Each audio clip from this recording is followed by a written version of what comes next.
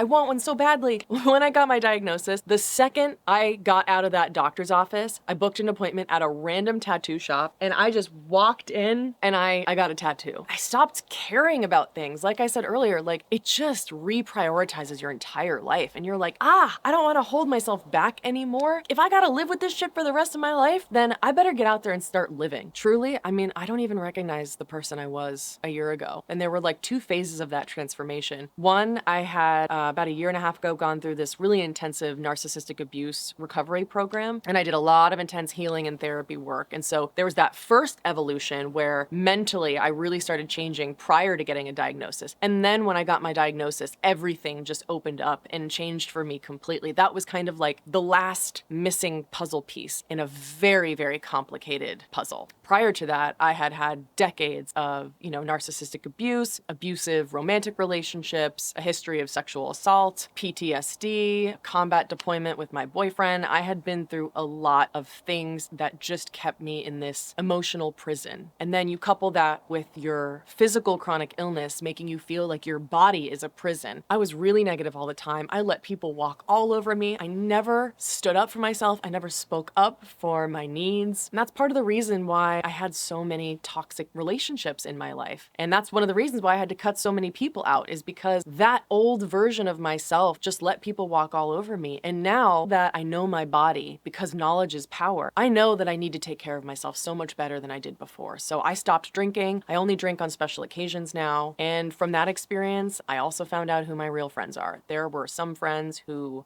did not like that. I had a massive falling out with one of my closest girlfriends, someone who I was friends with for 8 years, considered a best friend for 2 years. She didn't like the new me. She did not like that I started speaking out for my needs and saying, you know what? I want to go to bed. It's midnight and I don't need to stay out any longer than this. And that made her, I think, feel ashamed or embarrassed of herself. And so she took it out on me. Or historically, when we would go to concerts or travel together, I would just push through all of the pain and the exhaustion. And then it would come out and I would kind of get in little arguments with my partner because I wasn't expressing my needs and I was bottling everything up inside. But then I started standing up for myself and speaking up for my needs. We went to a concert a couple months ago and I was in so much pain, as I always am when I go to concerts. But this was the first time where instead of pushing through the pain, I decided to just go sit down. And it meant that I couldn't see anything for the rest of the concert. And she got really upset at me. It just made me realize that she did not understand me at all. And I was totally idealizing our relationship. And I had been ignoring a lot of red flags. And as painful as it was and still is that I had to cut that friend out and I had to cut a few other friends out, my life is so much better and it is so worth it. So if you go through the same thing where you have this massive transformation or just a little transformation and people are not liking the new you, then they're not the people for you. And when I cut those people out, those toxic people who did not have my best interests in mind, I ended up becoming really, really close with my people, with people who see me, who don't make me feel bad for not drinking, who don't make me feel bad for going home early, who don't make me feel bad if I just want to chill in sweatpants and I don't want to go out. People who understand what I'm going through. And I can do a whole separate video on friendships if that's something you're interested in, but I feel really passionately about it. Now that I'm learning how to set boundaries with people and speak up for my needs, I love myself more than ever. I'm more confident than ever. So when you start expressing your needs, you'll find out very quickly who accepts those needs and who doesn't, and then you can kind of reprioritize the relationships that you have. The next thing I learned is that it's not just about your friends and family. The outside world may also invalidate your experiences, because what I found was that prior to having a diagnosis, I would never speak up for myself in a public setting. I would never get an ADA wristband at a festival. I would never park in the handicap spot. I would never call myself disabled. But now that I have a diagnosis, even though it's an invisible disability, it's still a disability. That has brought a whole different set of conversations. For example, if you start calling yourself disabled, as I think you should, there will be people who won't get it, especially if you don't use any kind of mobility aid like a walker or a wheelchair. People will see if you can walk from point A to point B, that means you're not disabled. But those of us with chronic illness, no, that's absolutely not how disabilities work. So the lesson that I really want to teach here is all about dynamic disability. I'd seen quite a few comments online that people thought I was faking my symptoms or faking my illness, doing it for attention. People said that they thought I was either over-exaggerating or I was faking something because I had conflicting symptoms. And I think this is a great lesson to teach, because dynamic disability is something that so many of us experience, but is a relatively new term. So the definition is: an individual that identifies as being dynamically disabled is someone that's able to perform tasks or do activities, for example, in a day, more than a day, whatever. But the individual may not be able to complete those same tasks or do them all in the next moment, the next day, week, month, etc. What dynamic disability essentially means is that changes constantly, especially if you have something like EDS, where the entire nature of that disorder is stuff changing beginning, because it's a collagen deficiency that affects your entire body and every organ system in your body, things change. So for example, one day I might eat something that really bothers my Sibo, and the next time I eat it and it doesn't bother me. Or one day I'm able to go to the grocery store and the next day I'm not able to. It's very difficult for people who have never been sick to understand this. They just think that like if you're sick, you're always sick, but that's just not how it works. So dynamic disability is something that I really encourage you to look into, especially if you have friends or family members or coworkers or people around you that just don't get it. And the last lesson I learned in a year after getting a chronic illness diagnosis is this is just the beginning. And that's really the hard thing to process. It means you gotta have a lot of fight left in you. And some days are gonna feel really hopeless and really dark, and others are gonna feel okay. The sad reality for us is most of these disorders are so severely under-researched. For example, medical students only learn one paragraph about EDS in school, and it's only about vascular EDS. So doctors are not the most reliable source unless they are someone very familiar with EDS or its comorbidities or whatever condition you have. You have to be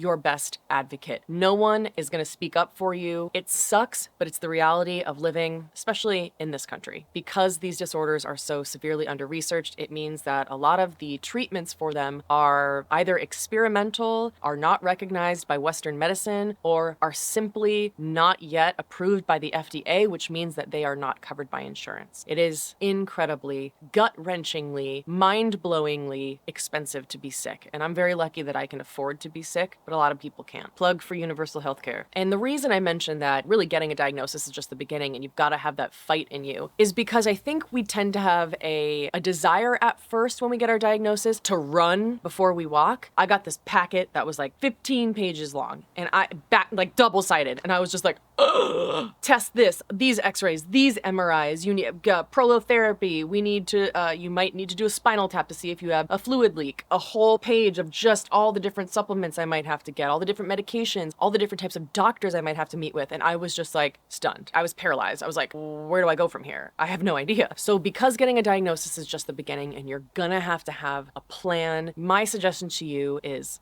slow and steady wins the race. I decided that I was gonna take 2 full years to just do all of the tests that I needed to do. Part of that is because I live in a very remote location in Northern California where I don't have any medical care near me except for a very basic community hospital that is not very good. And unfortunately, the nearest great hospital to me is 4 hours away. So that's part of the reason. But it just feels so much more manageable because since this is a chronic illness condition, there's really not much of a time limit on when I get these things done. So I'm taking them in small baby steps. And one suggestion I have for you is that my partner and I developed an Excel spreadsheet or, Google Sheet, whatever. And we just keep it on a shared Google Sheet document where we have all of my doctor's information. We have every conversation written down there, the dates, action items on what this doctor told me to do, when to circle back with them, contact information, everything. And you should do it from the beginning because you might have a couple appointments at first and you're gonna find a year later that all of a sudden you've met with like 15 doctors and you are gonna wish that you had written down things that they said or told you to do. So start some kind of document where you can track everything that's being said and all of the stuff you have to do. And really, you don't want to overwhelm yourself. If you do a bunch of tests at once, it's also going to be extraordinarily expensive. Some of the tests are very traumatic. For example, like all of the blood work I had to do, I passed out so quickly, couldn't get it done, had to do it again. That takes a lot out of me when I pass out. Also, I had to do the table tilt test, which is another thing that can be traumatic. So some of these tests and treatments also are just very uncomfortable at best or traumatic at worst. And you just want to make sure that you're going slowly and, caring for yourself in the meantime. I hope this video was helpful and, reached someone who could benefit from it. Please leave me questions in the comment section below. I am here to help. Anytime someone DMs me, I will do whatever I can to help them out, whether it's doctor's information, contact info, suggestions, whatever. I have a few Instagram followers and now friends who have helped me in my journey along the way, and all I want to do is pay it forward. So wherever you are, I hope you're doing okay, and I'm sending you lots of gentle hugs.